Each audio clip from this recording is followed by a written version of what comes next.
नमस्कार, ये आकाशवाणी चंडीगढ़ है। अब आप प्रतीका से प्रादेशिक समाचार सुनिए। प्रधानमंत्री नरेंद्र मोदी ने कहा है कि अंतरिक्ष क्षेत्र में सुधारों से देश के युवाओं में काफी फायदा हुआ है। आज आकाशवाणी पर मन की बात कार्यक्रम में राष्ट्र को संबोधित करते हुए प्रधानमंत्री ने कहा कि देश में ऐसा बहुत कुछ हो रहा है जिससे विकसित भारत की नींव मजबूत हो रही है। देश में पहली बार राष्ट्रीय अंतरिक्ष दिवस मनाए जाने पर प्रधानमंत्री ने कहा, इस 23 अगस्त को ही हम सब देशवासियों ने पहला नेशनल स्पेस डे मनाया। मुझे विश्वास है कि आप सबने इस दिन को सेलिब्रेट किया होगा। एक बार फिर चंद्रयान 3 की सफलता का जश्न मनाया होगा। पिछले वर्ष इसी दिन चंद्रयान 3 ने चांद के दक्षिणी हिस्से में शिव शक्ति पॉइंट पर सफलतापूर्वक लैंडिंग की थी। भारत इस गौरवपूर्ण उपलब्धि को हासिल करने वाला दुनिया का पहला देश बना। साथियों, देश के युवाओं को स्पेस सेक्टर रिफॉर्म से भी काफी फायदा हुआ है। श्री मोदी ने स्पेस टेक स्टार्टअप गैलेक्सी के सदस्यों के साथ बातचीत भी की। इस स्टार्टअप को भारतीय प्रौद्योगिकी संस्थान मद्रास के पूर्व छात्रों ने शुरू किया था। श्री मोदी ने कहा कि स्पेस इकोसिस्टम जीवंत हो रहा है। प्रधानमंत्री ने गैर राजनीतिक पृष्ठभूमि वाले 1 लाख युवाओं से राजनीतिक व्यवस्था से जुड़ने के किए गए आह्वान को मिले समर्थन के लिए युवाओं का धन्यवाद किया। उन्होंने कहा, इस साल मैंने लाल किले से बिना पॉलिटिकल बैकग्राउंड वाले 1 लाख युवाओं को पॉलिटिकल सिस्टम से जोड़ने का आह्वान किया है।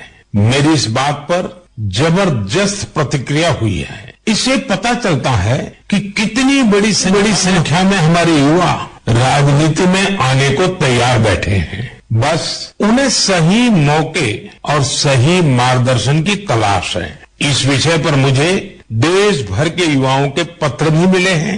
सोशल मीडिया पर भी जबरदस्त रिस्पांस मिल रहा है। लोगों ने मुझे कई तरह के सुझाव भी भेजे हैं। कुछ युवाओं ने पत्र में लिखा है कि उनके लिए वाकई अकल्पनीय दादा या माता पिता की कोई राजनीतिक विरासत नहीं होने की वजह से वो राजनीति में चाहकर भी नहीं आ पाते थे। श्री मोदी ने आशा व्यक्त की कि युवाओं के सामूहिक प्रयास से ऐसे युवा राजनीति में आ सकेंगे जिनकी कोई राजनीतिक पृष्ठभूमि नहीं है। उन्होंने कहा कि ऐसे युवाओं का अनुभव व जोश देश के लिए लाभदायक सिद्ध होगा। श्री मोदी ने कहा कि स्वतंत्रता संग्राम के दिनों में बहुत से ऐसे लोगों ने, जिनकी कोई राजनीतिक पृष्ठभूमि नहीं थी, अपना जीवन देश की आजादी के लिए समर्पित कर दिया। प्रधानमंत्री ने कहा कि विकसित भारत का लक्ष्य पाने के लिए आज भी उसी जज्बे की जरूरत है। श्री मोदी ने कहा कि युवाओं का इस अभियान में सकारात्मक रूप से जुड़ना स्वयं एवं देश के भविष्य को बदलने वाला साबित होगा। हर घर तिरंगा अभियान की सफलता पर प्रधानमंत्री ने कहा कि देश के हर हिस्से में निकाली गई तिरंगा रैलियों और हर जगह लहराते तिरंगे ने पूरे देश को एक सूत्र में बांध दिया है। उन्होंने कहा कि ई कॉमर्स प्लेटफॉर्म पर तिरंगे में रंगे सामान की बिक्री बढ़ी है। प्रधानमंत्री ने अपने संबोधन में मानव व पशुओं के बीच प्रेम के बंधन का उल्लेख भी किया। इस संबंध में उन्होंने असम और अरुणाचल प्रदेश की 2 घटनाएं लोगों के साथ साझा की। श्री मोदी ने मध्य प्रदेश के झाबुआ के सफाई कर्मचारियों का जिक्र करते हुए प्लास्टिक के कचरे से उपयोग आने वाली खूबसूरत चीजें बनाने के लिए प्रेरित किया। उन्होंने इसके लिए विशेष तौर पर ई कॉन्शियस और इकोहारी नामक स्टार्टअप की उदाहरण दी।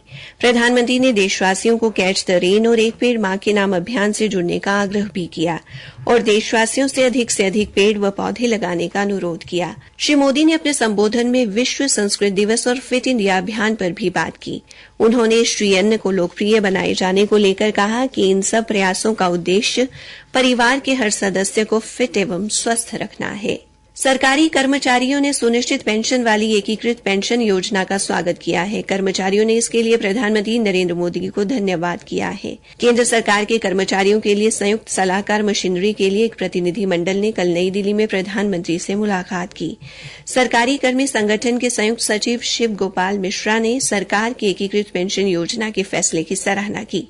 कल मंत्रिमंडल ने सरकारी कर्मचारियों के लिए एकीकृत पेंशन योजना को मंजूरी दी थी। सूचना और प्रसारण मंत्री अश्विनी वैष्णव ने नई दिल्ली में इसकी जानकारी दी। इसी के साथ ये समाचार बुलेटिन समाप्त हुआ।